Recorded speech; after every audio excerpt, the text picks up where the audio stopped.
그림 그리는 걸 어렸을 때부터 좋아했지만 그걸 가지고 내가 먹고 살아야지라는 확신을 그땐 갖지 못했었죠. 그 확신이라는 거는 한순간에 오는 게 아닌 것 같아요. 역사가 필요한 것 같아요, 제 생각에는.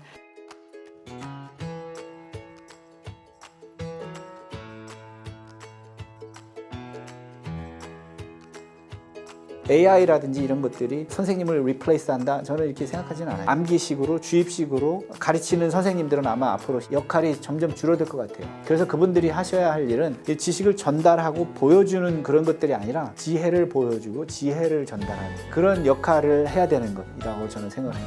지난 10년간 혹시 이런 방송 보셨나요? 스마트폰이 혁명을 이끄는 도구인 만큼 열심히 배우고 잘 활용할 줄 알아야 됩니다. 학습합시다. 이런 방송 보신 적 없죠? 우리가 왜 스마트폰은 무조건 나쁘다고 생각할까요? 제가 부모님들한테 꼭 질문을 합니다. 스마트폰으로 좋은 거 학습하신 적 있나요? 지금의 문명의 기준을 지키는 게 훨씬 쉽죠. 수능으로 애들 평가하는 게 훨씬 쉽죠. 쉬운 길은 혁명의 시대에는 통하지 않아요. 남들 10분 동안 풀 거, 나 1분 동안 푸는 거. 이게 경쟁력이었던 거죠. 하지만 지금은 그런 경쟁력은 필요가 없어요. 인공지능한테 시키면 0.1초에 풀어요. 인간다움이 경쟁력이 되는 시대가 온 겁니다. 많은 사람들이 하고 싶은 일, 그리고 해야 될 일을 로봇을 이용해서 해야지 라고 하는 것이 로봇의 미래예요.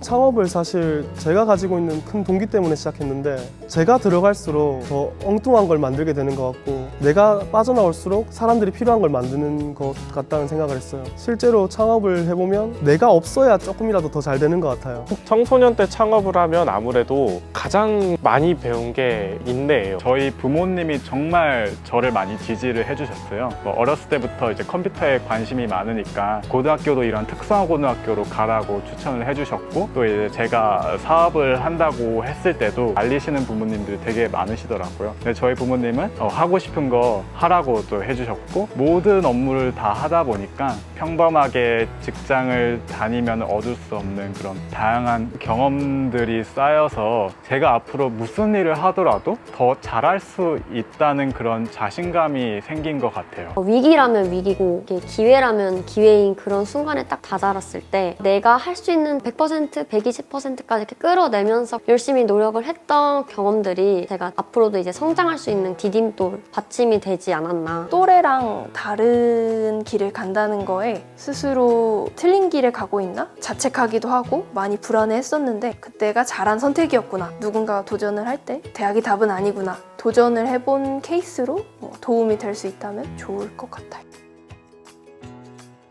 우리는 계속 기업이라는 게 뭔가 돈 버는 곳이라고 생각을 하는데요. 저는 개념이 바뀌어야 되는 것 같아요. 사회 문제를 해결하는 곳이고 또 개인으로서는 그 일을 해보면서 성장하고 자기를 알아가는 곳인 거죠. 태블릿 PC와 같은 첨단 기기들이 수업의 도구로서 이제 보급이 되고 있는데 근데 이러한 새로운 수업 모델들 그리고 첨단화된 수업들 이런 것들은 주로 장애인을 제외한 비장애인 학생들을 대상으로 만들어지고 적용되는 경우가 거의 대다수거든요. 그동안 소외되어 왔던 특정 장애인이 됐건 특정 소수층을 위한 그러한 이 연결 기술을 만들고 싶어요. 회사의 성장이 곧 사회 문제 해결과 직결되는 경우들이 많은 것 같아요. 뭔가 대한민국에서도 사회적 기업으로 시작해서 상장을 한다거나 대기업이 되는 그런 사례로 남고 싶어요.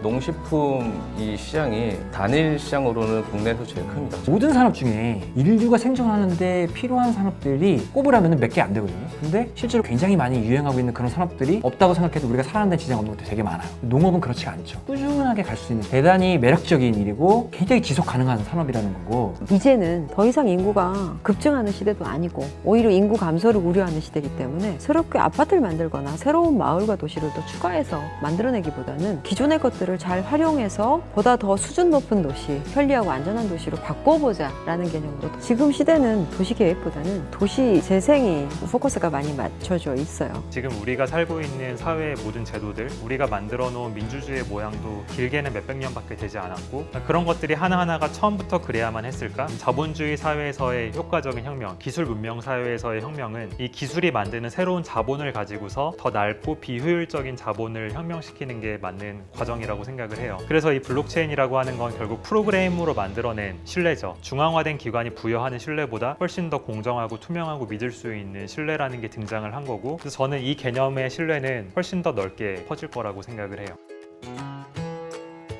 다들 출발선이 사실 대학 졸업이라고 생각을 하니까 대학까지 가지 않으면 사회에서 도태되는 것 같고 직업을 가질 수 없게 된다라는 부모 세대의 인식이 박혀 있는 것 같아요. 진짜 중요한 건데 학교 다니는 이유를 잘 생각해 봐야 돼요. 우린 학교에 꿈을 가지기 위해 다녀요. 학교에서 배우는 것들을 바탕으로 직업을 갖기 위해 학교를 다녀요. 근데 우리가 지금 학교에서 배우는 교육 과정들이 우리 삶에 어떻게 연관되는지 아이들한테 알려줘야 돼요. 어떻게 연관되는지 아이들한테 알려준과 동시에 이 아이들이 잘 성장할 수 있도록 입학사정관제나 이런 걸 좀 더 확대해야 된다고 생각을 하고 있습니다. 안전을 위한 교육을 먼저 하고 나서 교육을 했으면 좋겠거든요.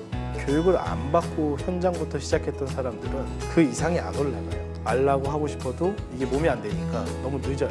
내 선배들은 손가락 없으신 분들도 있어요. 제대로 된 교육을 받으면 나처럼 손 다 있거든요. 안전하게 다 제대로 할 수 있어요. 또 금액 자기가 원하는 대로 계속 올라가요. 높은 위치까지 올라갈 수 있어요. 거기에서는 이 인문학이든 사회학이든 자연과학이든 이런 데서 박사학위를 따면은 중고등학교로 진입하는 게 자연스러운 일이 되는 거예요. 그 사람을 그냥 단순히 그 지식을 전달하는 교사라고 보지 않고 자기의 세계를 가꾸어 나가면서 후속 세대를 가르치는 사람이다. 이런 의식을 갖고 있어요. 우리는 교사 양성을 하는 특별한 대학을 나와야만 교사가 되는 길이 열려지고 임용고사를 봐야 되고 그런 과정이 있는데 제 인생을 들여다보면 서울대 자퇴해서 영국 간 게 제일 좋은 선택의 넘버원이었어요.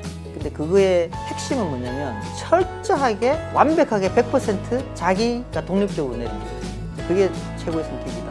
후회되는 선택들은 상황에 타협했을 때 자기가 원하는 건데 옆에 사람도 그렇고 뭐 상황도 그렇고 막 우리나라도 그렇고 뭐 분위기도 그렇고 이러다 보니까 이제 약간 자의반 타의반에 이제 끌려서 하는 결정이 우리나라에서 제가 진짜 한마디 우리 국민이 꼭 진짜 들어야 되고 계속해서 애들이나 애들이나 한마디 괜찮다. 그러니까 영어로 말하면 It's alright. 학교 내에서 공부만 아니라 진로를 다양하게 볼 수 있는 프로그램들을 제공을 해주고 야자 같은 거는 하고 싶은 아이들만 하고 야자할 시간에 다른 활동을 할 수 있게끔 제공을 해줬으면 좋겠어요.